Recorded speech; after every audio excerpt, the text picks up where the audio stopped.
Ces derniers temps, des ossements humains ont mystérieusement fait leur apparition dans les allées du cimetière parisien de Pantin, le plus grand cimetière de France, géré par la ville de Paris. Pour tenter de comprendre, je retrouve Didier Declèves, gardien des cimetières de la ville de Paris, ancien fossoyeur, qui a accepté de témoigner à visage découvert. Bonjour Didier. Bonjour Pierre. Comment se fait-il que l'on trouve des ossements humains dans ce cimetière? Alors vous voulez la version officielle ou la version d'un ancien fossoyeur?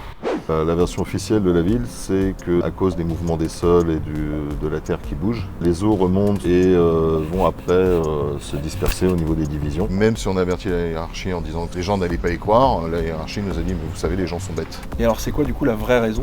Alors c'est très simple, certains collègues font les exhumations à la pelleteuse en lieu que la loi nous impose de les faire à la main. Les exhumations, c'est lorsque les fossoyeurs retirent un corps d'une sépulture, soit parce que la concession n'a pas été renouvelée, soit parce que la tombe est à l'abandon. Voilà, c'est tout à fait ça et c'est très réglementé. C'est-à-dire qu'on doit avoir une certaine décence au niveau du corps. Le fossoyeur descend dans la fosse et récupère le corps à la main pour le déposer dans un reliquaire. Le fossoyeur doit faire en général 5-6 exhumes dans la matinée, sauf que j'ai des collègues qui se vantaient de faire 20, 30, 40 exhumations. Et donc forcément, il y a des restes qui sont sur place, qui ne sont pas ramassés. Quel est l'intérêt de faire autant d'exhumations dans une matinée? Un fossoyeur sur une exhumation va toucher un peu moins de 2 €. Donc en faisant une vingtaine de corps par matinée, il peut grossir sa paye de 300, 400 €. Le deuxième intérêt est beaucoup plus tabou et scandaleux, puisque lorsqu'une personne est exhumée, on retrouve régulièrement des bijoux, des colliers, des bagues. Et en lieu d'être mis dans le reliquaire, en fait, ces bijoux sont récupérés pour être revendus.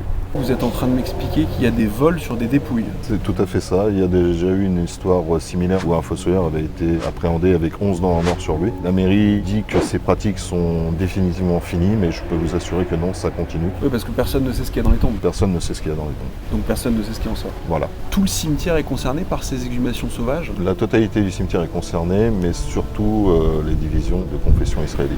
Didier, ce sont quand même des accusations très graves là, qui tombent sous le coup de la loi. Est-ce que vous avez tenté d'alerter votre hiérarchie ou la ville de Paris? Absolument, j'ai prévenu ma hiérarchie, mais derrière j'ai subi des pressions, des menaces. D'ailleurs je vais passer en conseil de discipline. J'ai même une demande d'inspection générale de la part de la maire de Paris. J'ai l'impression que la ville ne veut vraiment pas que ce scandale éclate et je peux plus me taire. Ça m'est insupportable.